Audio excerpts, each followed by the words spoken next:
What's going on, guys? This is your channel TFD checking back in with another major story. And trust me, we're jumping straight into the fire with this one. Because right now, Project B is the hottest thing in women's basketball. It ain't a rumor anymore. It ain't some little backstage whisper. Everybody knows the Saudis are allegedly behind it. And everybody knows they throwing around that big boy money. They are not playing. They are not negotiating. They are buying the whole market. And guess what? We finally got our first Indiana Fever player talking about it publicly. None other than Sophie Cunningham. So for this one, yeah, we got to take that trip straight back up to Indy. Let's get it. Let's go. And boom, we here. Now listen, I'm telling y'all right now, this is major. Sophie trying to act like she don't know what's going on, like she not hearing the noise surrounding Project B, like she just minding her business. But come on now. If there's one thing about Sophie Cunningham, it's that she always pays attention to the outside world. She knows exactly what's happening. And what's happening is chaos, in a good way, because Project B is flipping everything upside down. This league is about to be the biggest thing in basketball real soon. I promise you, we are talking year-round basketball, global money, generational bags. Project B got so much cash behind it that your favorite players will not be able to say no. They won't even think twice. They're going to play, period. Unrivaled? Cooked. Any other side league? Cooked. The WNBA? Man, the W might be officially cooked if this CBA mess keeps dragging on. Because here's the part people keep forgetting. This isn't just about money. The WNBA wants exclusivity, meaning you play here, you don't play nowhere else. But how are you going to tell players to turn down 7-figure, even 8-figure contracts from Project B? That's not realistic. That's not happening. And Sophie Cunningham, she might be next up. I can already see the writing on the wall clear as day. So Annie Constable sits down with Sophie, asks her about Project B, the Fever, this whole landscape shift. And let me tell you, the answers were very interesting, very telling. Sophie didn't close the door. She didn't deny interest. She didn't even pretend she wouldn't consider it. And honestly, I don't see Sophie Cunningham turning down that kind of money. Not at all. Not even for a second. First, let's start here. And this is all from an interview with Front Office Sports that came out today. All right. Sophie Cunningham gets honest about the Fever's need for making the WNBA finals. In other words, what needs to happen for them to make the finals? I think the answer is pretty obvious, but this is what Sophie said. Quote, honestly, I think the missing piece is just being healthy. I think that's the name of the game, and even when we weren't healthy, we were a couple of calls away from making it to the finals. And so for us, I think just the amount of adversity we went through this past year, I think it's setting this up. There's a lot of uncertainty, like you said, with the CBA, with the money, if we're even going to have a league next year. And then if people want to come back, we're trying to keep the core together. Okay, so that's a good sign for her Indiana Fever future. At least we're very aware Sophie's like, hey, we're trying to keep the core of this team together. That's a good sign. Obviously, somebody like me, I'd love to see Sophie Cunningham stay with the Indiana Fever. And so if we do, I think we just have to stay healthy. We have to keep building day by day, and I think we have a good shot, she added.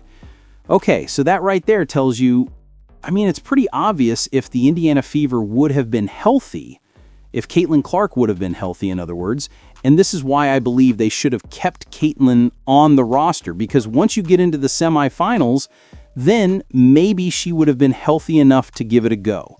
I think the Indiana Fever made an assumption, and a bad one. We're not going to make it. We don't have any chance to win the first round series. Because by not having Caitlin on that roster and available just in case, the Indiana Fever organization was basically telling you, we don't believe we can even make the semifinals.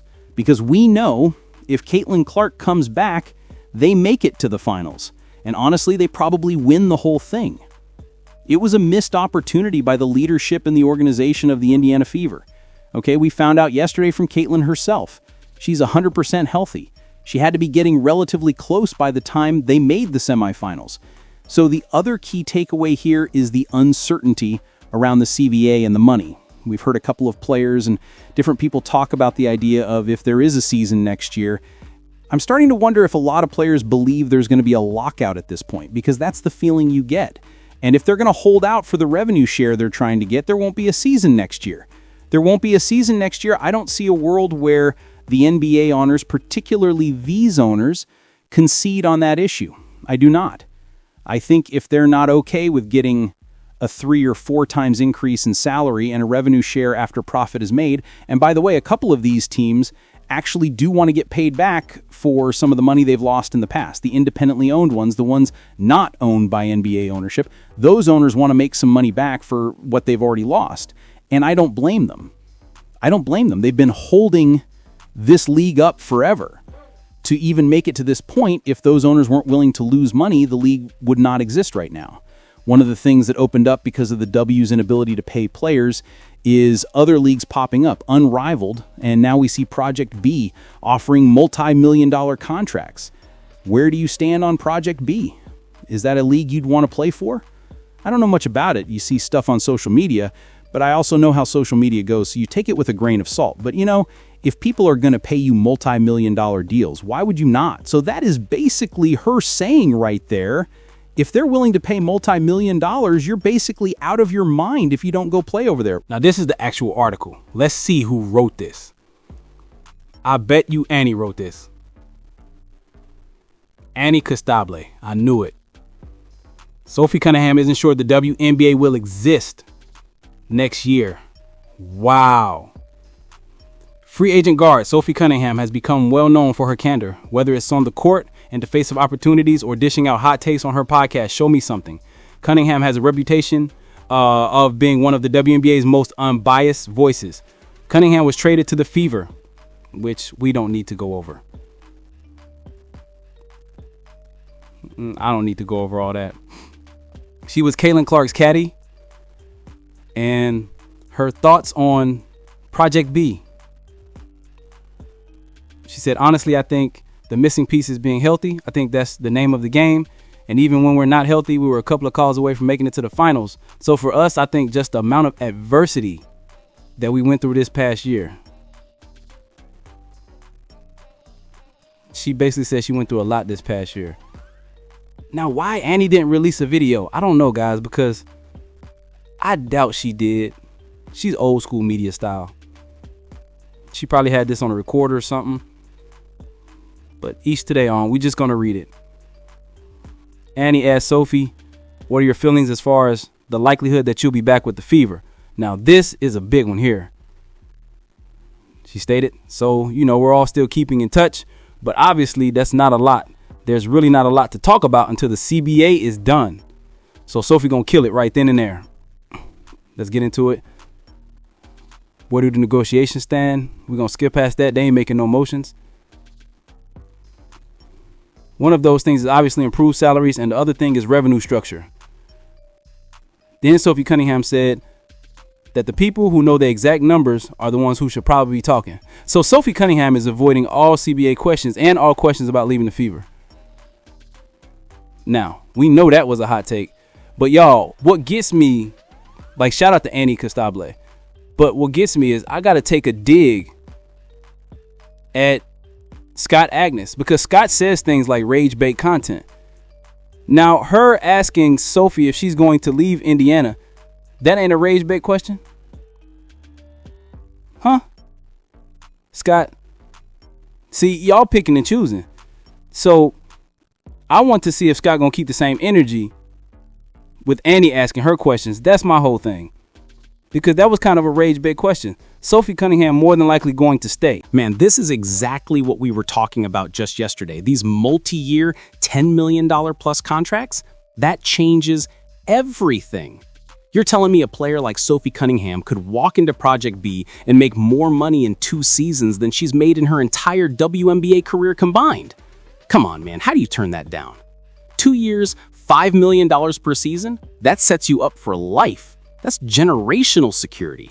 And the crazy part is, we don't even know the real numbers yet. We don't know what Nneka Agwumake or Alyssa Thomas are actually getting paid behind the scenes. They might be at $5 million a year. They could be at $8 million. Who knows? The only thing we do know is the floor. The absolute minimum is $2 million. That's the starting point. And honestly, not to disrespect anybody, but even someone like an Odyssey Sims could walk in and get $2 million if they want her. That's wild.